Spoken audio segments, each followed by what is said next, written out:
Hello, Johnny Horror Heads, and welcome to another episode of the Johnny Horror Podcast. I am your host, Johnny Horror, here to introduce our latest episode in which I talk to my buddy Kelvin Cruz about The Fly 2. We discuss a number of things, including whether or not the film was unfairly judged given the reputation of its predecessor, what booze we would drink with the film, and whether or not the flick is an eating movie. So sit back, relax, hope you enjoy the ep, and I will see you motherfuckers on the flip side. Oh, and happy Halloween.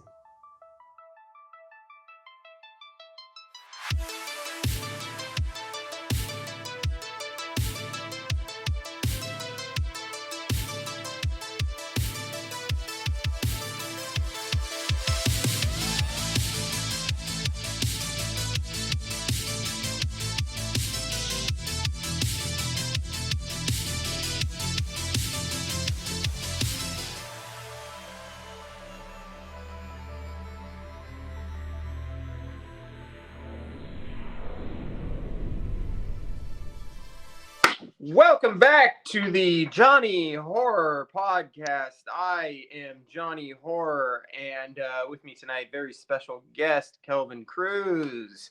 Hello, Sir? interwebs. I'm so excited. It's good to have you on, So buddy. excited. How you doing? I'm doing very, very well. I've been following you for a long time. I love your enthusiasm for horror, your passion for that of that. You come from kind of a not horror upbringing, and then you lived a little sheltered. I know a little bit about this guy.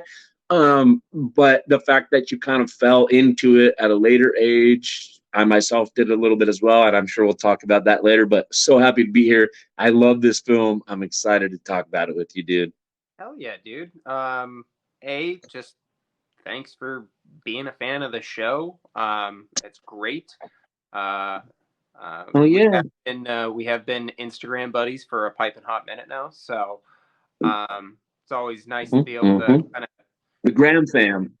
yeah, the Grand Fam. It is nice to be able to sit down and have a conversation with horror buddies on Instagram. I'm always a big fan of doing that. So cool. So tonight we are talking about The Fly 2. This was just put a 2. Yeah, right there. Perfect. This is a flick that you reached out to me to talk about, and So true. I was pretty pumped about that because I think this might be it's certainly an underappreciated film in regards It to really film in general. I think it gets a little bit more love from horror fans, but maybe not as enough as it deserves.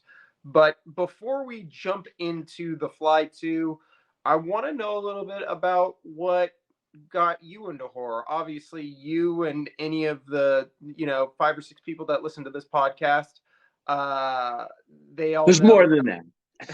Hey, I usually say 3 to 4, so we're up to 5 to 6. So Cool. We'll get to progress. 10 soon, buddy. Real soon. Real soon. But yeah, everyone knows how I got into it, or more or less that it took some time getting into it. What about you? What got you into horror? Interesting for me, I consider my to horror to be Ghostbusters, as I was about 2 when Ghostbusters came out, and I can remember memories of watching it on VHS as early as 3, maybe 4 years old, and that terror dog. I had like reoccurring nightmares about the terror dog. My brother had nightmares about the hands that grabbed Sigourney Weaver, and I was like, they're just hands. This is a freaking bold demon dog creature. Why are you scared of hands? You have hands. Slap a hand away. And that's, I consider, my introduction. My mom also let me watch Jaws at a very young age. God bless her. But really, my first real love of horror was on Nightmare on Elm Street Part 3, The Dream Warriors. I was at my grandmother's house, and my cousin Mark. He was watching Part 3 on VHS or cable or something. And it was the scene in which Patricia Arquette's going to the faucet to wash her face off after a nightmare, and then the faucets come alive, and Freddy's claw comes out and skeleton slits her wrist, and I'm like, Grandma, Mark's watching a scary movie. Oh, I shouldn't be watching it. So I ratted my cousin out and told on Freddy. And my grandma had the same kind of faucets, those four prongy things, and I literally peed outside at her house for like years because I was terrified. But I was fascinated with Freddy, and that was when I fell in love with Freddy. I always loved Gremlins. Gremlins is my favorite Christmas movie. But yeah, I always grew up. My dad let me watch naughty stuff like Terminator and Predator and Aliens. Like violence was okay, but for some reason, horror was like, no, don't you watch those slashers? And so naturally, I wanted to watch those slashers. And my cousin and my aunt let my cousin watch whatever the hell he wanted. So I watched everything there. That's good. That's good. Classic. So, with all that said, what's your favorite? What's your favorite scary movie? It's hard to say generically. It's a Nightmare on Elm Street 3 Dream Warriors because that's the one that really opened my world to it. But I love The Exorcist. If I had to say like top 5, it's the Dream Warriors, it's The Exorcist, it's The Fly, it's American Werewolf in London. Oh God, adore Evil. Yeah. 2000. And I like a lot of newer stuff too. It just gets harder and harder as the years go by to pick a favorite. But my default, we'll just keep it short, A Nightmare on Elm Street Part 3. Yeah, that's fair. Especially if that was like the first one that got to you. That's a great answer. It was my baby. It was my baby. You said The Exorcist. Are you excited for the Exorcist Believer? I'm open to it. I'm gonna see it for sure. I actually really enjoyed Exorcist the beginning. I enjoy that the fact that there's literally 2 different movies from the same movie. Like that has never happened. I can't think of a time since or before that has happened. Like, hey, we're gonna make a movie. One's gonna be called Dominion, and one's gonna be called The Beginning, and it's gonna be the same movie, but we're gonna change a couple characters, couple actors, couple plot points, and we're gonna release them at the same time. Yeah. Kind of a unique situation to say. What? So yeah, Exorcist, I'm in. I like the series. Did you enjoy the series? I watched the first season of the series, and to me, I thought that was. I don't think I watched the second. Yeah, I didn't watch the second one, but that first season I thought was actually really really solid, and so the idea of like this continuation happening with the Chris McNeil character, I'm kind of like, I feel like they did it really good in the series, but I'm assuming that's not canon, so you know. Is what it is. I have a lot of mixed feelings about David Gordon Green's Halloween trilogy, but I really liked Halloween Ends, so he's kind of left me off on a good note. So I feel like I'm in a more positive place with that. Cool. I mean, we're horror fans. We kind of take it all in stride. Like, like we love crappy films. Like my girlfriend's favorite her favorite bad movie is Jaws 3. And like that's the kind of stuff we do. We're like, yeah, I know it's not good, but I love it. I'm gonna watch it, and probably too much. I mean, you're talking to the guy that, just absolutely adores Blood Rage and Silent Night, Deadly Night Part 2. Like those are hands down holiday watches in my family now. Like those have to be thrown on every Thanksgiving and Christmas, and they are absolutely pathetic in every way, shape, and form, but I love them so much. So Bad business. um I like to watch Halloween 3 at the beginning of every Halloween season because it gets not enough love. And I think I would love, hey, hey, Blumhouse, are you watching Blumhouse? It's time for a Halloween 3 sequel, Season of the Witch. part 2. We'll pay. The second season of The Witch. Oh my god, that I would lose Season 2. We'll watch my it as a Prime special. dude. I'm there. I'm there for it. Okay. You have to pay me, Jason Blum, if you hear that, you bastard. No, I love Blumhouse. Of underappreciated sequels, when was the first time you saw The Fly 2?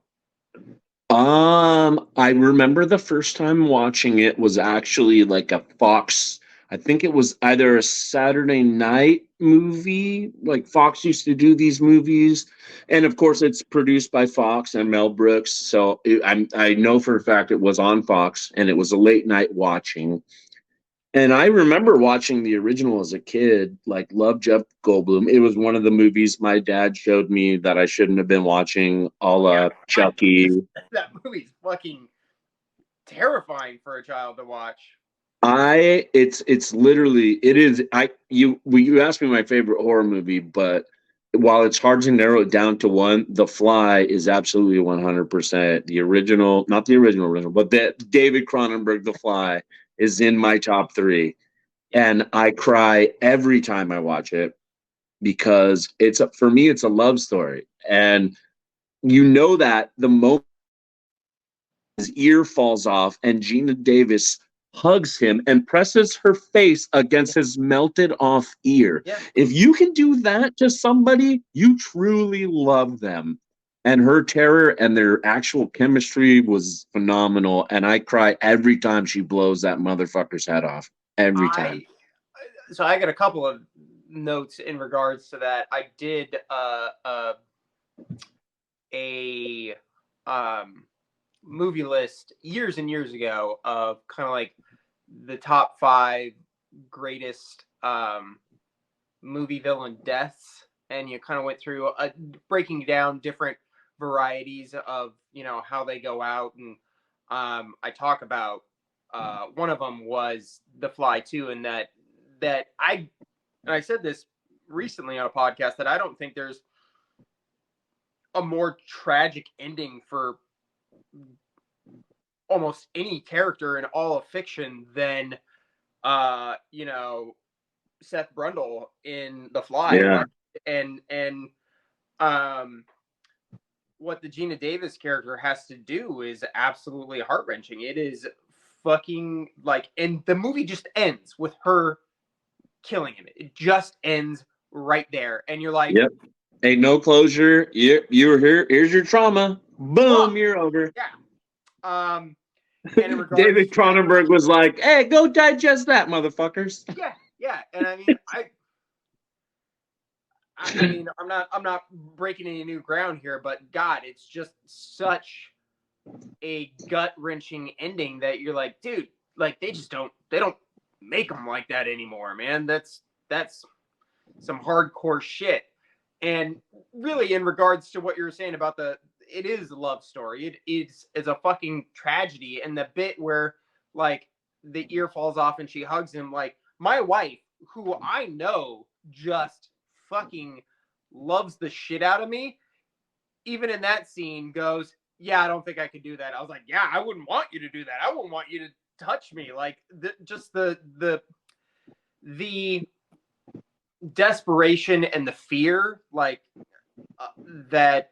The Museum of Brundle, like how could you love somebody through that? Like, Jesus Christ, like yeah. People get divorced over like, you liked somebody's picture on Instagram. This woman stood by a guy whose body parts were falling. and if you think about like in terms of their relationship too, it's a new relationship. So they really were like star-crossed lovers, you know? So they really committed back then. I do think that is really, really, really important to understand how good The Fly is Yeah, as a film, absolutely. and the caliber of acting and storytelling that is going on in that film. I think that's really, really important to know when we talk about The Fly 2, as to why The Fly 2 is really kind of 100%. disliked, and people think it's not a good film. Um, and I think we're both going to make the argument that it's a perfectly good film. It's just not at that level. The bar was too damn high. Yeah, exactly. So, with all that in mind, I'm just gonna talk about how we might have seen all this before.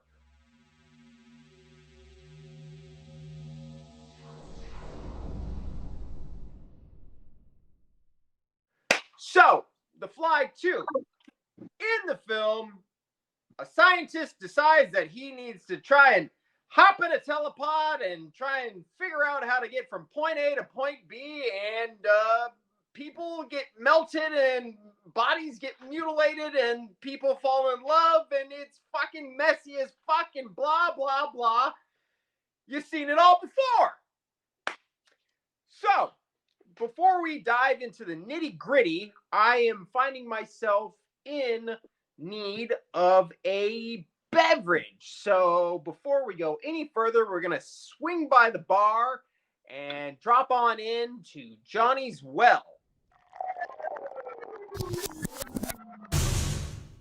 I am a bartender. That is my trade. So I got to ask you, Kelvin, what are you drinking tonight? Well, I'm missing one key ingredient, but my beverage of choice, and I actually hosted before I moved from California to Lake Havasu City, Arizona.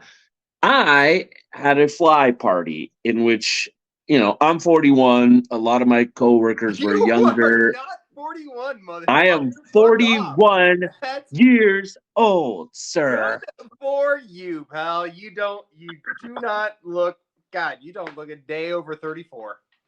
Ooh, I like it.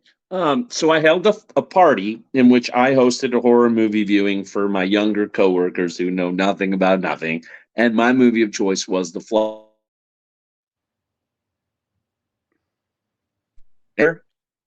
For the party, a flyer, and I made a beverage, a signature beverage, which is an easy peasy beverage. I'm a rum guy typically. I like to do a lot of seltzers. I drink a lot of Fireball. I'm a basic bitch. But for my fly beverage, it is a white Caribbean rum. You can use Bacardi, you can use whatever. It's got to be a white rum. And then it's almost like a Faderade recipe. But there are two different kinds of Gatorades you can use. I call it the vomit drop. It's just Caribbean white rum, 3. There was an awesome Gatorade blend that came out last summer that was called like summer fruit something, and it's green. It's like it's ecto cooler green. It's green. The key ingredient is green. Just get yourself any kind of rum and a little bit of green, and you have a fly drop cocktail. This is the same cocktail minus the green. I only had a mango blend tonight. I could not find the fucking Gatorade out here. I need to You're in find a Arizona specialty right now? store. Yep, Arizona, Lake Havasu City. Yeah. I don't think they have It's anything cool. green in Arizona, from what I understand. So Except for the AstroTurf on my lawn and this in the background. Actually, the palm trees in my community look good. I like it out here. It's a slower pace, but what are you going to do? But yeah, the vomit drop, Caribbean rum or any kind of silver rum mixed with any green beverage of your choice. The greener the better, but it's got to be a 3-to-1 ratio. Some people like their fruit beverages. The other one you can use, it's not as green, is the Gatorade cucumber limon flavor, which I love as well. But that's my beverage of choice for this movie. I like that. Yeah, my wife is a big fan of that cucumber limon Gatorade. She So good.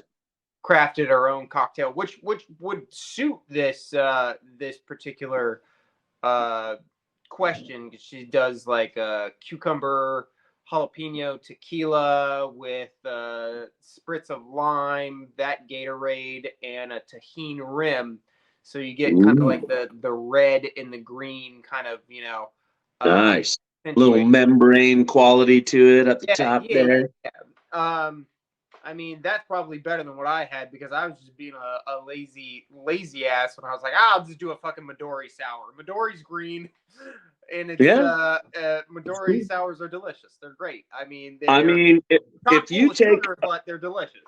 If you take a Caribbean rum and a little bit of orange pineapple mango juice blend, like the Dole blend, and just like 2 drops of green food coloring, you'd be in business. Dude, you just fuck the food coloring, just do a couple of drops of Midori, and then you have like a very, very tropical, because rum blends well with damn near anything. Rum, especially silver rum, it just is smooth and it goes well with anything. So I like where your head's at. So your next shift is gonna be Johnny's special, the vomit drop. Nobody's gonna order it, or you call it the Brundlefly. I like, well, every now and then people come up to me. Or you call it the Fly Guy, and then nobody knows. It's just a little green, cute, fun drink. Nobody knows. You know, but they don't know. Yeah, your average person's not going to think that. I do like the idea of just, making someone a delicious beverage and then having them ask what it is and then being like, oh, it's the vomit drop, That's cool. So, we're sitting here at the bar. We got a really handsome bartender making us cocktails, but we're getting a little bit hungry. I got to ask you, maybe I'll backtrack just a minute here. I really like to eat when I'm watching movies. Like, it's kind of my favorite thing. Like, I don't like eating unless I'm watching something. I like a TV show. Joe Bob's really good because Joe Bob he'll show like a really disgusting horror movie, but he'll have like a 30-minute intro so I can enjoy my meal before things start getting gross. I don't like to eat while I'm watching disgusting things happening on screen because my brain associates one with the other. My wife, on the other hand, no human centipede while eating pudding. No, it's not ideal. My wife, on the other hand, will like watch Dr. Pimple Popper and eat pudding, and I'm like, that's just absolutely horrendous. Kelvin, do you think this is would you consider The Fly to an eating movie, a movie that you would enjoy a meal with? I don't recommend it. It depends on your stomach. Out the gates, just without knowing any stomach issues or how you deal with food or puke, I'm just going to say, no, don't eat while you watch The Fly, because you're not supposed to eat while you watch any film that's trying to live up to the expectations of a Cronenberg film. So don't do it. I mean, you sure you don't want to eat like a big bowl of oatmeal when you see Bartok crawl out at the end there? Yeah, no, I'm not really into milk either watching this film, or like no, not having it. That's fair. I guess we might have spoiled our appetites, but we're good and liquored up, so I think it's about time that we dive on into the good stuff.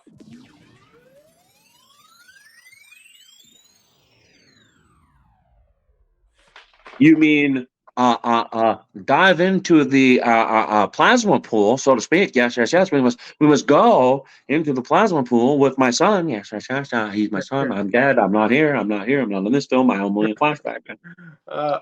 Life finds a way. Finds a way. Uh, glad that we both got to do our Jeff Goldblum impressions. Oh, yes, yes, yes. Very, very nice. Very nice. If only we could play Yours the is definitely piano better. like him.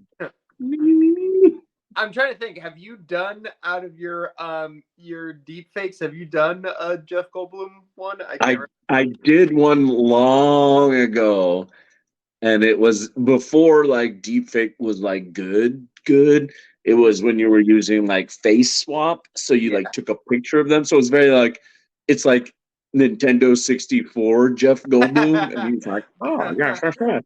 But I did one for him, Rocky. I did Robert Shaw from Jaws, which I know I've sent you, Yeah. which I loved. But yeah, no. I love Jeff Goldblum. I've always adored him. Earth Girls Are Easy, loved. Jurassic Park, loved. The Fly, obviously in my top 3 horror movies of all time. Steve Zissou, like Jeff Goldblum can do no wrong. No Yeah, wrong. the man definitely kind of like found his niche for If sure. I could see him in horror again, oh, I'd be so happy. That I will say, He before should dip a toe. we go too much further in, yeah. Unfortunately, I do feel like in this day and age, he's probably become a caricature of himself. Yeah, a Um, little bit. I could see that. um, I don't think his performances. I think he's a great actor. I think particularly with Jurassic Park and a personal favorite of mine, The Lost World. I think he's really, really good in The Lost World. I don't think he gets enough credit for how good he is in The Lost World. A little underrated. But yeah, I don't think he ever gives a better performance than The Fly. So And good. So uh, good. but yeah, speaking of good, give me the good stuff, man. What are some of the things that you like about The Fly 2? Well, my first and foremost, which I think adds so much gravitas to the film, is the score by Christopher Young from Hellraiser.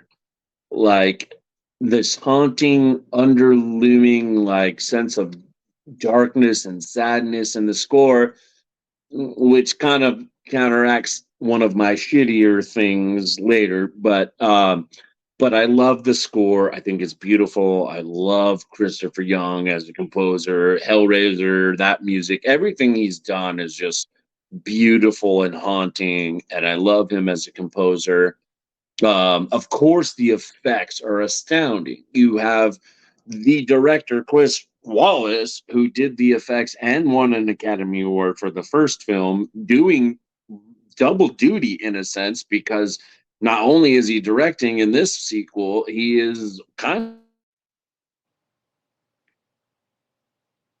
of he had in actually creating creatures and stuff. He still ran the show for effects for the whole gig. Yeah. So, and the effects are badass. And, those are 2 huge things that are a win for me: the effects, the score, and the gore. Yeah. So he stepped So it up with this one. Holy shit, did they step it up with the gore? And interesting little side note, it's like uh turns out Mel Brooks, because Brooks Films produced the first one and one. And Mel Brooks was like, more gore, more guts. And that to me is awesome. Like freaking President Scrooge from Spaceballs is going, we need more blood. We need more blood in here. well, that's just one of the many, many things that, to love about Mel Brooks. Um And it is always one of those things I always forget, and then I'm like watching the credits to these movies, and then I see his name, and I have to like do a double take. Nobody else is in the room, but I'm like, did you see that? Like, Was that I gotta double back though. So your main thing that you led with the score by Christopher Young, it was one of those things I didn't put that in my goods, like in my notes. It was one thing that I had kind of like forgot about, but every time I had to watch this movie in a couple of sittings just because life. But live? I have the Scream Factory Blu-ray, so every time I like hop on the main menu, it's got this big boisterous like bum bum bum. And now the thing that kind of stuck with me when I first threw that on was that it kind of reminded me of the original score for The Fly. And there was something about it that I was like, oh yeah, that's, that sounds really, really similar. But I was like, that it's not. It's different. And I was like, what does that who does that like what does it remind me of? And I was like, God, I couldn't picture, like, figure it out. And I was like, it sounds so much like Howard Shore's score from the original film, just slightly tweaked. And the more I watched the It's in film, the family. It's yeah, in the yeah, family, you know? really, really well done. But then it clicked, and I was like, there are like cues, musical cues, and like just subtle things that I was like, oh, dude, that's Hellraiser. Like, and this is something I already knew from the previous watch. The first time I watched this film, I really ingested a lot of the behind the scenes stuff because I was really infatuated with, like, I was like, I don't understand. Like, You're like, how does this exist? well, it's like, how does this exist and hardly anyone talks about it? Like, it's such a black sheep, and we'll get more into that later. But the Christopher Young, talking about black sheep, like, I feel like Christopher Young is such an underappreciated composer, particularly when it comes to horror movies, because this stuff just is so, it's maybe not as stand out as other composers. It just works. Everything that he does works. Yeah, he's a gem. He is a gem. My good friend Lito Velasco has done a lot of fan film composing and feature composing as well. He's a good actor, great dude. But he did the music and the score for the Leviathan, like the documentary on Hellraiser 1 and Hellbound. He's done Never Sleep Again stuff, like, and to be somebody that can hear and emulate that, and that's what I get from the vibes that you're talking about with Christopher Young. He's emulating, he's hearing that, but it's his spin, and I love that. As a musician, I love that. Yeah, I mean, not only did he do Hellraiser, he did this film. This film just again, the consistency, but the differences in the sense that it honors what came before, but it makes it its own thing. Christopher Young also did the score for Sinister, which is fucking phenomenal. Crazy. Underrated. And So one of my personal favorite scores that I cannot find anywhere, which is A Nightmare on Elm Street Part 2, Freddy's Revenge. He does the score for that, which I think is fucking scary. I love that movie score. I have it on digital. I'll try to send it to you. I'll try to send it to you. Yeah, I can get you digital at least. But yeah, beautiful. Yeah, I think once upon a time there was a good. You could some times find CDs on eBay and they're cheap because people are like, yeah, they don't know what they have. Yeah, yeah. I feel like now with horror merchandise being what it is and whatnot, and people really kind of realizing, you know, how much people will pay for this shit. You know, I'm sure it's gone up in cost, but um, I agree 100%. The score in this is really is doing overtime, to say the least. Let's see. I got some good stuff here. I actually think the acting in this film is pretty solid um for what is essentially a B horror movie. Now, Yeah, I agree. um For the I most extent, yeah, yeah. I mean, granted, it is a big budget B movie, but I don't. It might have even had a bigger budget than the first one, just by gauging from the set pieces and whatnot. I think Eric Stoltz is very very good. I think Eric Stoltz tends to be very good in So good. vision. So good. He plays such a sympathetic um, protagonist. Uh, Vulnerability. He holds that vulnerability and innocence to him. yes, He literally seems like a child through the whole film. yeah. Yeah, I just very good on him. And this is a funny little side note. Um, he got to be Marty McFly after all, but it was Marty McBrundlefly.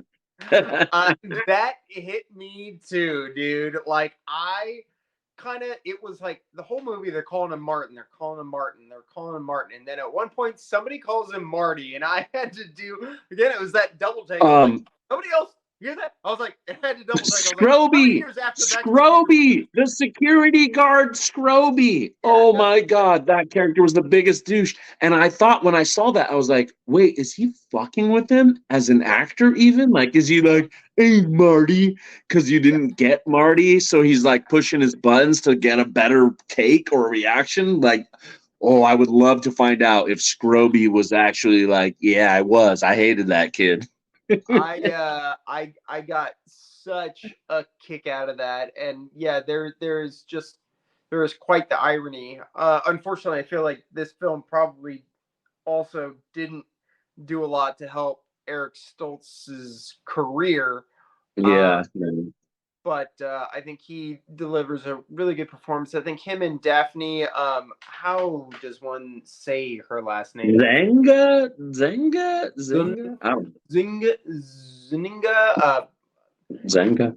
Daphne Zenga? That's how I've always said it. She she's pretty good too. I think they have good chemistry. She has this very interesting way of saying Martin. She enunciates Martin. Martin, Martin, Martin, Martin. Martin. Which I was just like bothered by, but I believe them. I believe their romance not nearly the same. In again, you compare it to the original. There, That's where this film. there's that bar again. Yeah. Where's that bar again? You can we get here? Yeah, exactly. Yeah. You're fighting a losing battle at that point. That was one of my biggest shit moments of it was, but we'll get back to that. So we'll get there. You know, I think both you and I will kind of elaborate on that a little bit. I think everybody else in this film does very well what they are being directed to do, which is be fuck faces. Everyone in this film, that's kind of my next good note, is that like all of this film does a really really good job of setting up its villains. Just everyone's a fucking tool to Martin. dude, Everyone that treats him that like chick with the needle always sticking in, like everybody gets their comeuppance. Yeah, and I think that's a very fun way to go about this movie, because the entire film you're like, God fucking kill these assholes, and then he kills those assholes. Yeah, that's the truth. Do you have any other big standout things before I kind of rattle off my last good stuff? I would like to talk about just a quick Easter egg. More time. Sleeping security guard guy. Mm-hmm. There's that one dude that's always just sleeping at the security patrol post. And there's one brief moment when there's a book on his desk, and it's David Cronenberg's like film book. God, what is it? Like something thing or fear, whatever. It's David Cronenberg's film book, and it's on the desk. And I'm like, Chris Wallace, you're paying homage. But I would have loved, like at the end of the movie, after all the chaos happens, if that dude just woke up, like that would be the Marvel post-credit scene. Like that dude wakes up and is like, and he just goes home. He doesn't know everybody. He doesn't know about a dude getting smashed in the elevator or anything. He's just like, oh, honey, another boring day at bar talk. Yeah, just go in every day and sleep. Very uneventful. I like that. In regards to that climax though, that is one of like my big like really good things about this film is that this film has such a payoff.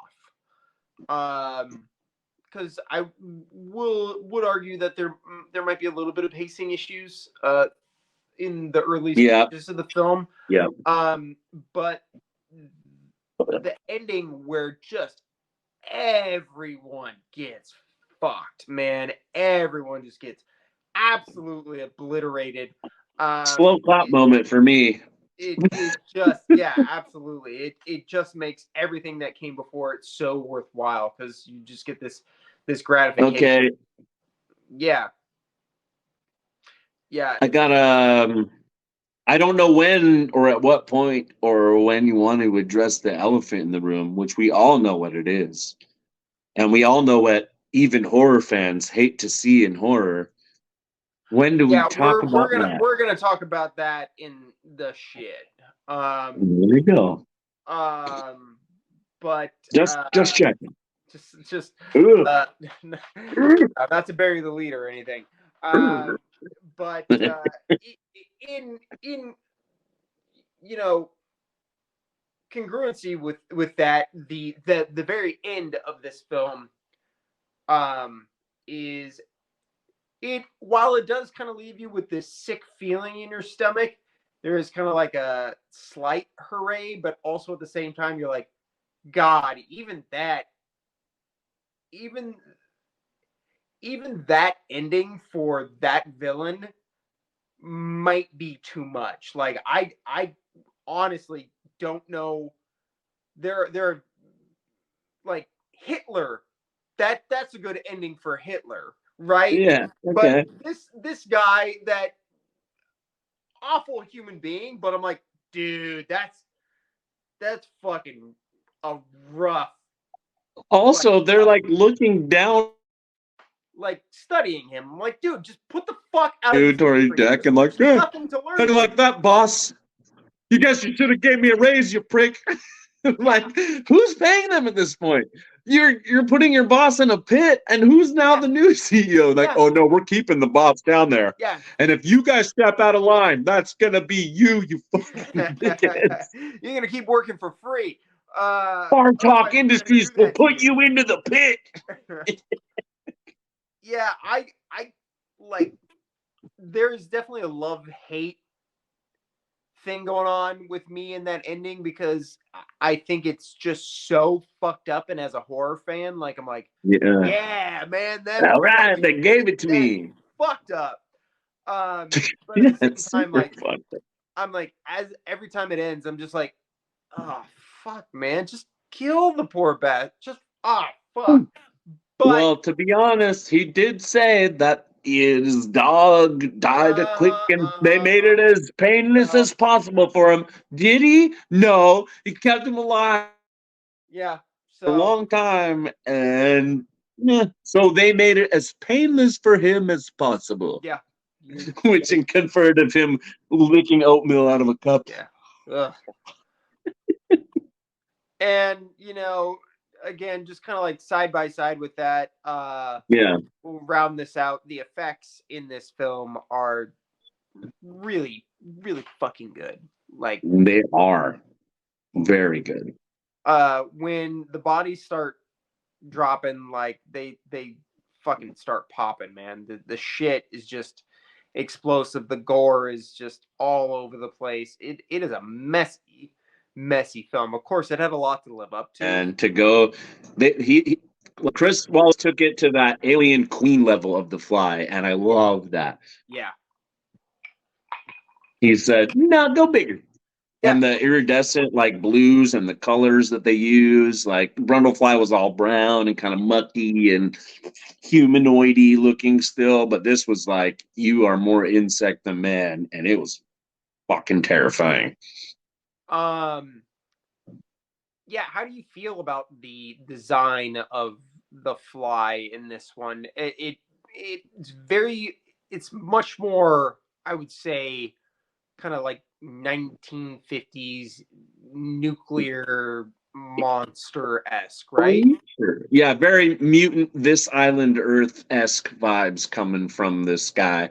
But I like it. I like the clasping like tentacles, the mandibles. I like that he's and Chris Wallace talks about how he spent a lot of time on the eyes, to where they tried like almost human eyes to less human eyes, and they finally settled on that kind of amber where it was like just enough emotion and like a sentient being versus like just like the 50s version where it's insect eyes and like very like there's no soul. Like, so that's a challenge. I love all the colors that they use, and the fact that most of that is practical effects is just like, I will never complain. I'm still blown away, and I love watching it.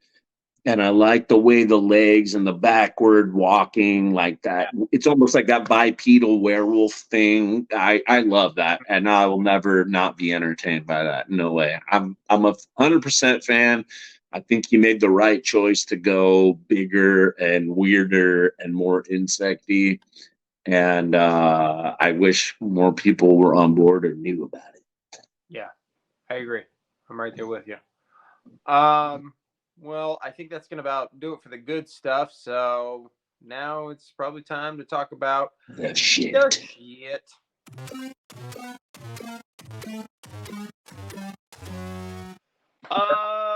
What didn't you like about this movie, sir? What are some negative things? The first thing comes right out the gates. My first gripe about this film comes from the youngest version of Martin Brundle. Mm-hmm. Not a fan of that kid, huh? No, and it's hard for me. Like, cool, yeah, you want a cute kid, but like, okay, hey, here's a curly-haired little ginger kid, and then we're gonna swap over to a dark-haired kid, and then we're gonna swap over to obviously hair-dyed freaking sculpts.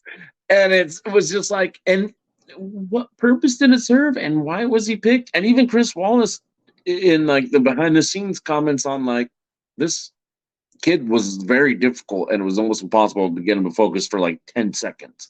And Bartok, the actor that played Bartok, was the only reason they got any good takes, because he kind of like was interested in whatever he was doing. But that kid annoyed the shit out of me. My other second biggest gripe was, aside from the brilliant Christopher Young score, all the music in the movie is like dog shit.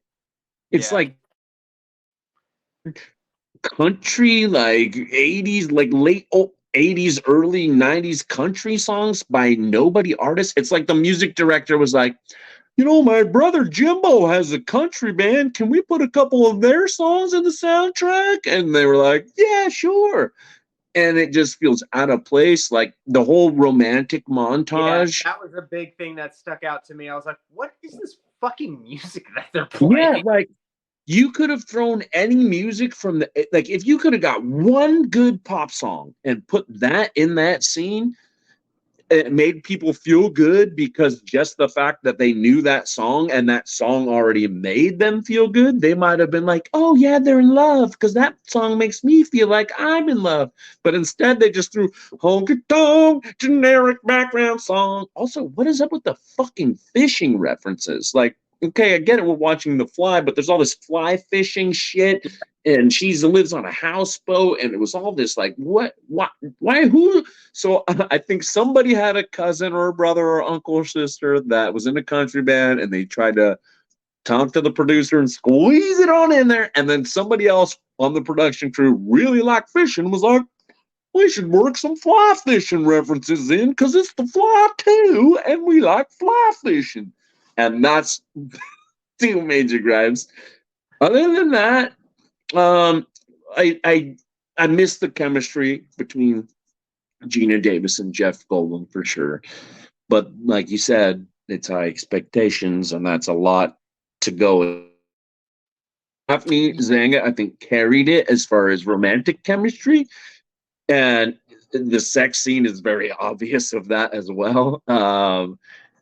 Eric Stoltz looked like, which may be a character choice, like he's innocent and a little boy, so he doesn't know how to make love, but everything he's doing with his hands, it was like watching the scene from the original Terminator with Kyle Reese and Sarah Connor, except Kyle Reese didn't know what to do with his hands. He's like, yeah, and knowing Eric Stoltz, that probably was a character choice because that guy was method. So, that I say was like he's dead or something. Eric Stoltz is still with us, ladies and gentlemen. But he's a dead fuck, Ted. Ted, he's a dead fuck. Dead fucks. Yeah, no, I can see that. I mean, like I said, they have perfectly fine chemistry. It's just kind of a little bit more like teenagers rather than adults. I think in regards to the Jeff Goldblum, Gina Davis, romance. I think it might have been a smart choice too. Like, hey, we know these guys aren't going to have it like these guys have it. Yeah. So let's make it a footnote. And we're not going to get it. So really, why try that hard? Yeah, it's certainly not the driving force of the film, like in the original by any means. It is definitely kind of like a side thing for sure, I would say. I think for me, like I said, basically, I only cry when the dog dies in this one. Otherwise, I'm good. Yeah, we might as well just talk about that now. That is the scene that I was like, God, I was like, oh, they just zap the dog in, and he attacks someone, right, and it's no good. And then I thought about it, I was like, oh no, they keep him alive. I forgot. Like, I'd only watched this film one time beyond this rewatch, and I just forgot, and I was just like, dude, I have a dog. I love my dog, so naturally, as you do, you put your own, self position. So that whole scene is very, very, everything involving the dog is really, really hard for me to watch. And I mean, obviously, it is supposed to be is the scene that that justifies Bartok's demise or comeuppance rather. It really makes this film one that I'm like, every time I think of it, I'm just like, I don't know. Nobody wants to watch it. Nobody wants to watch that shit. Yeah. That's I just lost a pet a couple of weeks ago, and that shit sucks. So it was a rough watch, and I was like, oh man, all right, I'm gonna do this. But it's a very like I Am Legend moment. Well before that, like to see, and Eric Stoltz, just that scene in particular, like that is That's rough. Like, if I was an actor, I would carry that shit with me for a while. Yeah, yeah, absolutely. Uh, but yeah, it's nobody wanted to see that. Yeah, and it's And the dog recognizes him and he's wagging his little sappy tail like, oh man. What do they call him? Timex. yeah, Keeps a licking. Oh, it takes a lick and keeps on ticking. yeah, Oh man. When he said that, I was like, oh, I wish we would have got to see that guy get melted in some yeah. I vomit drop. that's not that's like anybody who has that demeanor towards an animal in pain, like fuck that guy. And Yeah. it's not just that they kept the dog alive, it's the conditions in which they kept the dog alive where you're like, dude, Yeah. like what the fuck, man? Like you Yeah. got this $1 billion fucking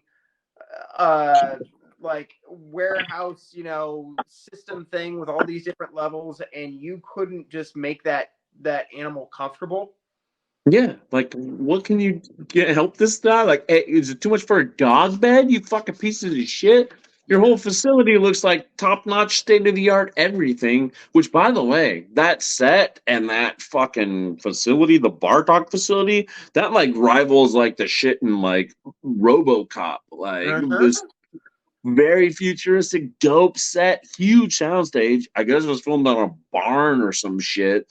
Yeah. But they did a lot of construction to make that shit look legit. And the fact that that pit was like dungeon-esque, it was deliberate. It's deliberate. It was like, yeah, we want to make this look like this fucking horrible. Yeah. So that is just one of those things where you're just like, yeah, I get it. I get why it's in the film and what its purpose is, but fuck me if it doesn't just kind of, I don't know, man. It fucks with me. It does. It's just a very unhappy, unpleasant thing to watch. When usually, oddly enough, I watch horror movies to make me happy. So, yeah. And same for me. It's like I like to watch them because it makes me feel like it could always be worse. Yeah. You could always be in that telepod. You could always be getting turned into Mr. Tuskegee. You could always be in the bottom of some pit putting lotion on your skin again. Yeah. Just that's what makes me go, all right, yeah, work sucks sometimes. I don't have enough money, but I'm not in a pit. I'm not putting lotion on my skin. I'm not on a hook. I'm not being grinded up by a chainsaw, See? Yeah, and just the last couple of things that we kind of like, already covered. There's some slight pacing issues. Takes a while for this film to get going. It really, really does. Yeah. It starts off hot out the gate though with that freaking birth scene, which actually Gina Davis was approached by Chris Wallace, and he's like, "Would you do it?" She's like, "Absolutely, but I will not do a birthing scene." And he's like, "Oh, you got me. That's what I wanted you to do," because that was very traumatic for her. So she was down, but only on the condition that that was not it, and that's what they wanted her for. So they got the look-alike or whatever. Yeah, but it starts off gross and creepy and ew, and then it's slow. And I mean, then you have the dog bit, and then it finally, when it does kick in the last 20 minutes of the film, like it's everything that you wanted. Whereas the Fly is just a slow progression of dread because you just know that something bad is going to happen, and then when it does happen, and to see the results of that progress throughout the film, it's just so. Again, you find yourself comparing it to the original, which is, in my personal opinion, this film's greatest flaw. It has to live up to the original, which it simply cannot do. No, it's real hard. But it's not one of those oh man, this one's ripe for the picking. Like, give me that sequel reboot for this shit. Like, give me some more Brundle continuity. Like, what are you doing, Fox? You're milking the Predator and Aliens over here. Like, give me some Brundle. People would watch more Brundle. What's it going to cost you? Go the Blum route. Fucking throw a couple fucking G's at the thing and see what sticks at the wall. Yeah, it's going to stick. I think this film really was such a huge fucking nail in a big fucking coffin. Like, I really do think that they thought they had a hit on their hands, and it just really sunk this ship. And it's 3 years after the first one, so it's like you had a little time to kind of. It's not like you just were like, yeah, "Oh, strike!" Well, they tried. I don't know. The original film is just not a flick that really is screaming for a sequel. It's just not, you know. I mean, same could be said for the originals from the 50s. Like the first one you get, Vincent, very prominent. And then in the sequel, it was like you went backwards. The budget got cut. Like, oh, we're not in color, we're black and white. And then, like, now we're going to do another one, and the budget's going to be less. It's like one of those just cash grab, milk it, milk it, milk it. But now enough time has passed. I'm ready to see. I can go for it. I'll watch it. I'd rather watch a Fly reboot than another freaking Texas Chainsaw reboot, to be honest. Yeah, well, they really can't seem to figure that one out, which is unfortunate because I feel like it's pretty simple formula, but they just always seem to muck that one up. Yeah. Come close. They come close, but at least they're spitting them out. Like, I'd rather watch a couple shitty Friday the 13th than not have any. Yeah. Like, that's what we did in the 80s. We just kept making them. Oh, it was as good as...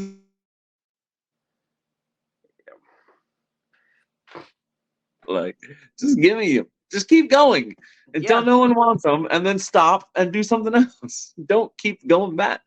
Go back and redo. Like, in regards to Texas, like, I think the Netflix one had some really good scenes in it. And then it was just a film that, like, I was just like, oh god, they fucked it up. It's no good. And then the last 10 seconds of the movie happened, and I was like, yeah, okay. That made that movie right there. I was like, that's a better. I would argue that that's a better ending than the original film. I'm just like, dude, that is fucked right there. Had the rest of the movie been on that level, like, you would have a fucking masterpiece on your hands. Never know. But that's for another time, another podcast. Any other random thoughts in regards to this film before we jump on over to the rewatch? No, I really can't think of anything else other than the Bartok situation. Like, why are those dudes watching him when he's like down in the pit? Like, wasn't that your boss? Did he have a boss? And he's like, yeah, that's cool. We can put the old CEO just down in the pit. Don't worry. Yeah, we'll cover all that in the press release. Like, I have questions. How did they get over that? What are they studying, anyways? Like, yeah. Like, I feel are you like studying teleportation or gene mutation? What is the Bartok Institute? Yeah. What is there to learn from watching this guy slurp fucking muck on the ground? Like, if anything, he should be in a lab being dissected. Like, huh? Yeah. He's the best scientific breakthrough in years. So what it is, dude. Like, they don't. The other thing that I was going to talk about. What was it? I don't know. I know Frank Darabont wrote the script, and so that's what kind of got the ground rolling, which is fucking bonkers. Excuse me. He had a stab at it. Yeah. Mick Garris wrote the first script, and then Frank Darabont did a pass, and a couple other guys did a pass. So it really is kind of, a hodgepodge of different ideas. Mick Garris, the kickball of horror. I love Mick Garris too. So cool. I like him too. He does not like this movie and is kind of ashamed of it, which I'm a little bummed out about, because I do think that and I've heard what his original idea was, and I'm not as big a fan of that. It sounds like he was trying to go maybe a little bit too I don't know, prestige horror with it, maybe trying to A follow little in. bit too out there.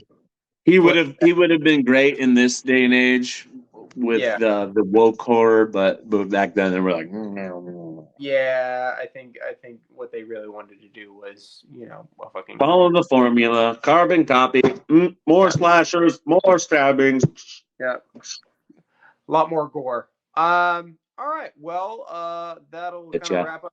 I love this film. I adore this film. I think it's well active, performed. It's good stuff. I recommend it. Yeah.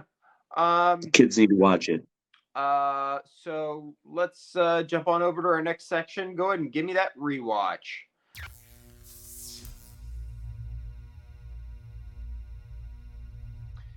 So, Kelvin, if you were gonna show someone who's never seen this picture before one scene, your YouTube scene, we'll call it, what scene would you show them? Oh God, that's such a hard question. But I would probably say, like, I remember the old Fox trailer for it, like for the movie night this Saturday. And they showed like Eric Stoltz, like all in the blue light of the fly zapper, and he's like, I'm getting better. I think that is a good starting point, but I'm not super big on the makeup. I guess I would just go straight into the bonkers gore. I would probably show them any scene where the big major Martin Brundle fly is on a rampage. Just give them a little taste of the good gore and say, this is what, because that's what you're waiting for in this movie.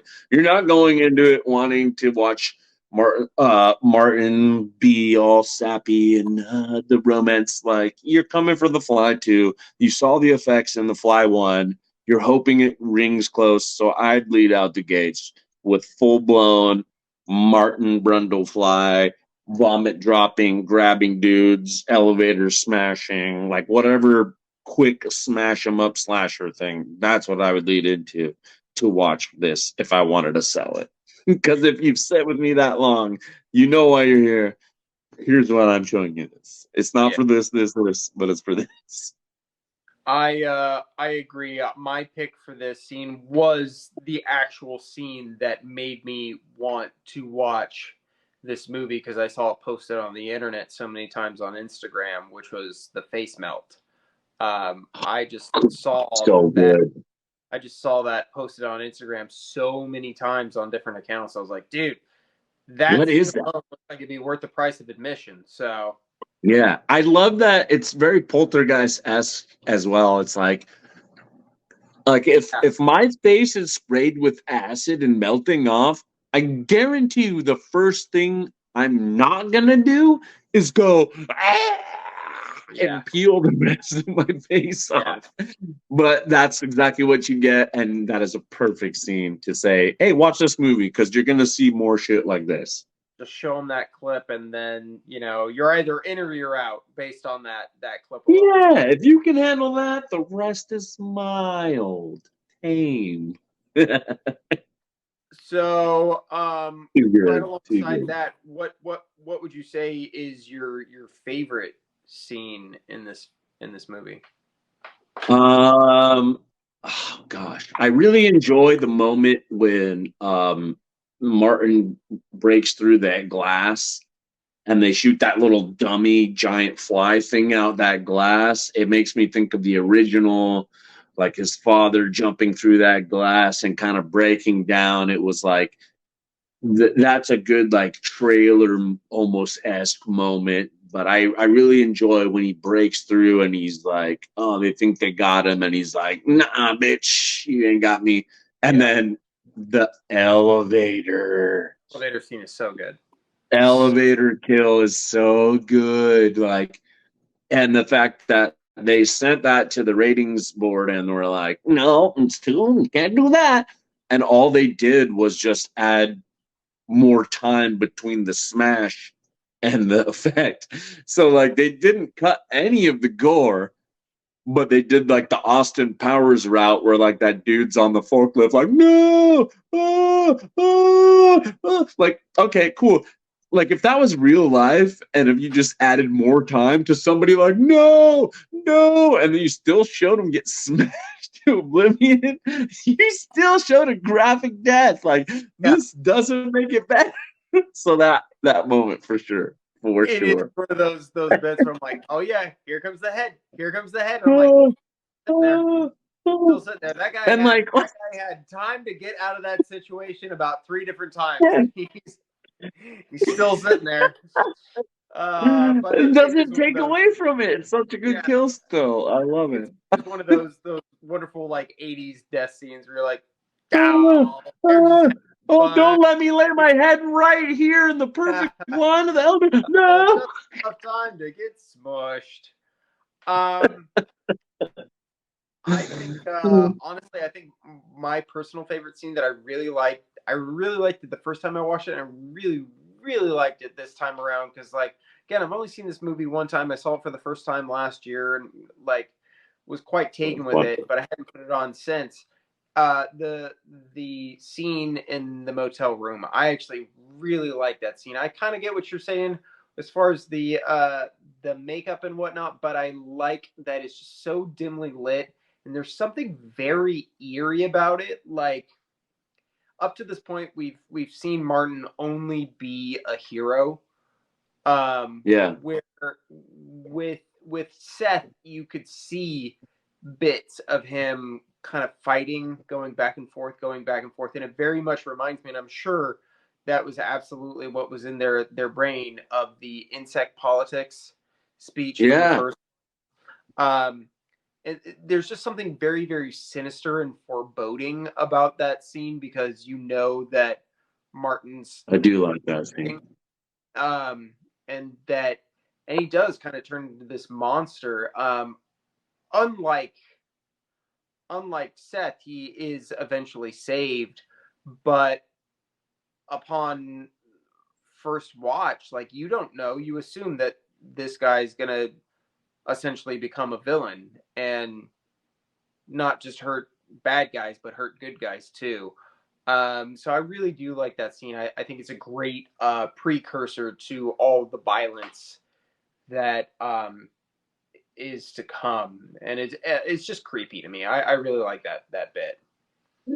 And I think maybe the reason that Martin's transformation is a little slower and he seems to be more in control of that insect nature for a lot of the onset. And obviously, I think that leads to he's a hybrid of a hybrid. So yes, Brundlefly was part human, part fly. Now he's part human, part fly, but also part human from his mom. So hence everything is different. The dynamics have changed. Yeah, so he's more, which maybe is why the whole Bartok melding thing works out better in the end and is easier than in the first one. But it's ultimately satisfying. The last thing I want to talk about that is funny is when Daphne runs up to him at the end, like after they come out of the pod, like, these are 2 gross, disgusting, blob-like creatures, and you just knew Martin, like the one in the back, the one in the ass end. That's my guy. I know. Let me just start ripping this flesh off him. And how did you know that flesh was rippable? You could have been tearing his flesh from his body, but anyway, cool effect. Looked cool. Looked gross. The movie's over. We're wrapping things up, so I guess my suspension of disbelief. But it is one of those things. I'm like, how? Did they get the percentage right and everything? Like, how does he know exactly how much of it needed to go back to himself? Like, wouldn't he look like a different person? Yeah, and we never see him with the goop clearly cleaned off. We just get Bartok as a dog creature. Going on there. It's like, hey, we know he's better than this guy. Happy ending. Goodbye. Slightly better situation. It's just his bottom legs are just all mush. What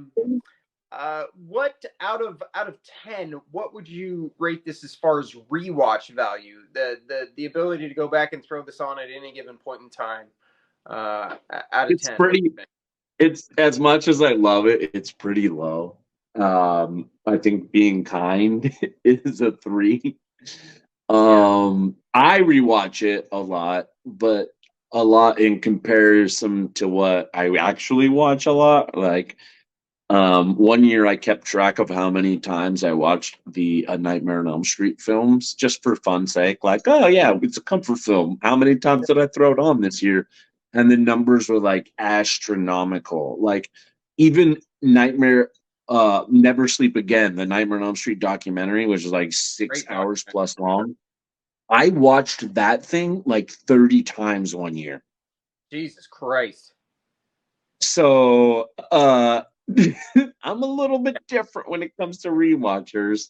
But That's, The Fly 2 probably maybe once a year, which yeah. is very low. So I'll say a 3 on the rewatch. I rewatch it? Absolutely yes. But compared to what I watch again and again and again and again, no, it's not there. It's not there. Yeah. And I mean, it's also like maybe Also, the not. dog. I can't watch that. I can Yeah. only watch that dog go once a year. Yeah. And I mean, it's not just like, isn't, I don't, when I think about the rewatch, like Jaws, for instance, I only watch Jaws once a year. Like, I make a point to only watch Jaws once a year. If it's on, like, Awesome. I'll throw it on in the background, but I like to start to finish have that viewing be an A annual tradition. watch because it keeps it special. It keeps it something to look forward to. I Um, agree. but there's like it's like how much fun is it to rewatch this movie? Like, I think The Exorcist is incredibly rewatchable as a film because it's a masterfully constructed film. How much fun do I have consistently rewatching it? Not a lot. It's usually like a once in every couple of years thing because I got to be like in the zone to watch Yeah, that fucking it's movie Exorcist time. I start to get finish, you. like in the zone. So like that, I do consider, when I'm talking about my rewatch. Yeah, I think I'm like at a 5, just based on like there's some good performances. There's definitely an energy and a vibe about this film. I think also the fact that it is underappreciated makes me like want to appreciate it more than your average person. And that finale is just such it's just fucking It's good. gangbusters. It's Like, dude, good. like I'm throwing this thing just to watch all these fuck faces get absolutely murdered. So yeah, I'd say Yeah. I'm at a 5, and if you're at a 3, that puts us probably at a 4 combined hmm for the rewatch Sounds value. about right. Um, but that's gonna do it for the rewatch. We're gonna jump on over to the Johnny horror score.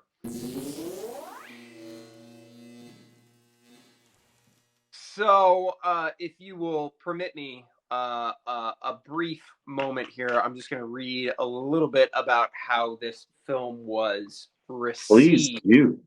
and Ooh, exciting. talk about talk. I don't know too much about critical acclaim. I didn't dive that deep, so this will be fun. Yeah. So, uh, The Fly 2 grossed $20 million at the U.S. box office and a further 19 million abroad, resulting in a worldwide uh, total of about 39 million. For On Rotten, 89? uh, 1989? let's see, when did this film come out? Yes, so worldwide it made just under $40 million. Um, on Rotten Tomatoes, the film holds an approval rating of 29% based on 17 reviews with a weighted average rating of 4.57 out of 10. On Metacritic, which assigns a normalized rating to reviews, the film has a weighted average score of 36 out of 100 based on 15 critics, indicating generally unfavorable reviews. Janet Maslin from New York Times gave the film a negative review, writing, "The only respect in which it matches Mr. Cronenberg's Fly is in the sheer repulsiveness, since the film degenerates into a series of slime-ridden, glop-oozing special effects in its final half hour. Richard Harrington of the Washington Post offered a similar criticism, calling the film's script flat and criticized the film's special effects as being clumsy. Author and film critic Leonard Maltin awarded the film his lowest rating, calling the film alternatively dull and messy, but mostly dull. David Hughes from Empire Magazine awarded the film 3 out of 5 stars rating. Whilst this fly is not as tightly scripted or keenly directed as its parent, it does have pace, breathless tension, and a sort of gross out effects that rules out kebabs for some time after that rules out kebabs for some time after the credits have rolled. That's kind of funny. Ryan Lambie of Den of Geek wrote that while the film wasn't particularly clever as an exercise in pure claret-stained entertainment, it deserves far more credit than it frequently receives, which I would agree with.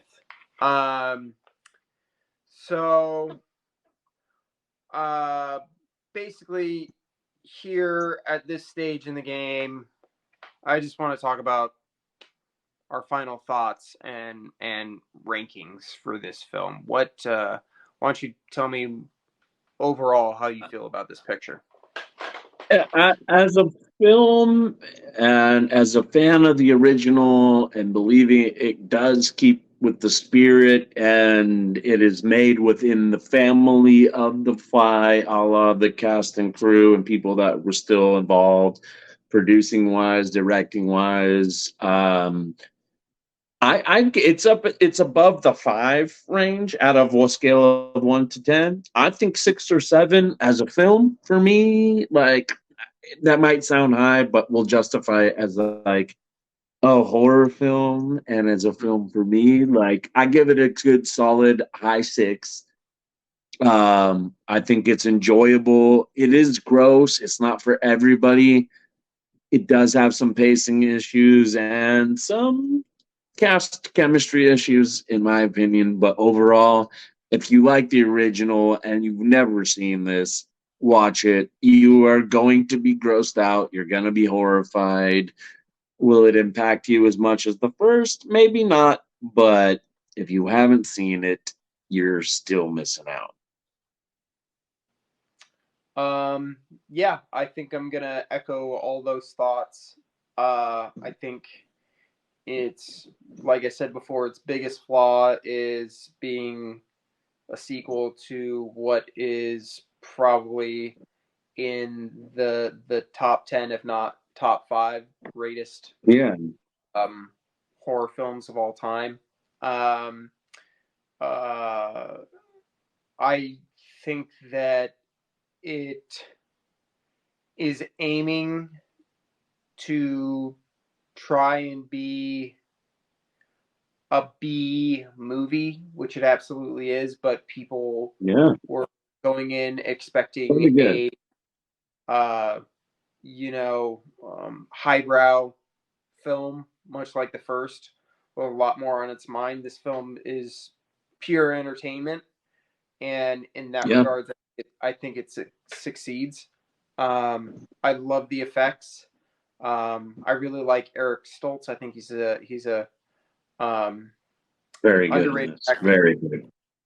I do believe it is his name is Lee Richardson, who we don't really talk about in depth, but as Anton Bartok, I thought he's a very such a slam bag, really good, subtle but absolutely despicable villain. The climax. Yeah, we didn't talk about Mathis either. Like, Mathis is fucking such a great. He's like one of the top 3 douchebags in film of all time. I love his cameo in this. I love that just little bit that he's in. When he says he bugged me. Yeah, great he bit. Bugged me. Great. I thought that line of dialogue was great. Like I said, that his little cameo doesn't exactly make sense in context of what the characters are What trying to happened? achieve, but as far as Yeah. the film is concerned, it's fun. Yeah. But yeah, that climax is just worth the price of admission, and the ending of the film is absolutely unforgettable, and it will stick with you. Maybe not in the same just gut wrenching way that the first one does, but it will stick with you. Like the ending in this film is a particular brand of fucked up that I don't even know how to categorize it. So for To the me, I'm point gonna go where ahead. you watch the movie and then you have to pop in an ex-girlfriend's house to shower because you felt kind of scummy. Yeah, that well That's a Fly One reference, kids. Deep cut. but God, I'm a nerd. hey, you know what? Welcome. You're welcome. Yeah, I'm gonna go ahead and give this a 6 out of 10. Definitely. Honestly, we're right there. It's Yeah. up there, but it's not there. But it's Yeah. up there. It deserves the credit that it is due. Everybody should see it at least once, and then they will know, oh God, I'm never watching that again, because Yeah. everybody's gonna see the dog part and go, nope. Yeah. No, that's enough for me. Get one. One final question in regards to The Fly 2. What would you double feature this flick with, if not the original Fly, which I'm going to go ahead and veto that and say you have to come up with something more creative. I would say Tusk. Tusk, I love the movie Tusk so much. Hashtag Walrus, yes. God damn, do I love that film. I quote it all the time. Anytime my girlfriend sees a spider, I go, it was a spider. It was a brown recruit. And she like hates it, and she knows exactly what I'm talking about. But yes, Tusk. Tusk is my like right up there with The Fly. Like the body horror of it. Like there hasn't been a movie like The Fly since Tusk. So yes, double feature. Watch Tusk with The Fly too, please. You want to see a guy turned into a walrus and fight another walrus? Yes, you watch The Fly 2 and Tusk. That sounds Love like it. a great double feature for me. That's great. That's fantastic. Well, that'll be the next double feature at the Johnny Horror Drive-In. The Casa de Horror, the Johnny. Dude, it's been a uh, blast. Thank you so much for having me. Like I love shooting the shit with you and talking film. And anytime you want to do another one, let's do it. I'm just gonna throw it out there right now. Um, Next time we do this, let's do the remake of The Blob 1988. yeah, I'm here for it. If you're down. Yeah, I think that's a very easy film to talk about because uh, that was So actually much. what I was thinking would be my double feature with this because it's just the That's kind so of does funny. the same thing with the kind of subverts expectations and just kind of leaves you feeling very gross at the end of it. So that Yeah. I Oh think man, that's a great double feature. I'll watch that all day, every day. The yeah, Fly 2 and the 1988 Blob. Yep. Sign yeah, me I'm up. here for it. Good Well, choice, sir. Kelvin, Choice. this is a lot of fun, man. Thanks for Yeah. suggesting. Thanks for being down to clown around with your boy. And Anytime, buddy. Anytime.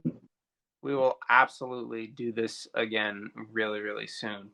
But I'm gonna be bugging you all the time. I'm just gonna keep sending the movies. Let's do it again. Let's do it again. Let's do sliding it on into again. my DMs. Uh, well, You're the for best, now, buddy. that's gonna do it for the Johnny Horror Podcast. I am your host, Johnny Horror. Me, Kelvin Cruz. You can find We him on salute you, Johnny Instagram Horror. what is it? It's Kelvin. Kelvin What- Kruger. Yeah, that's what Kelvin Kruger on the Instagram. Yeah. But until next time, you kids be good to one another, be half decent human beings, and yeah, go fuck yourselves.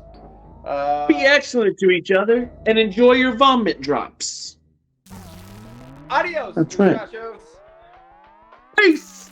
Thanks, Johnny. Love you, buddy. Right back at you, pal. See you soon, man.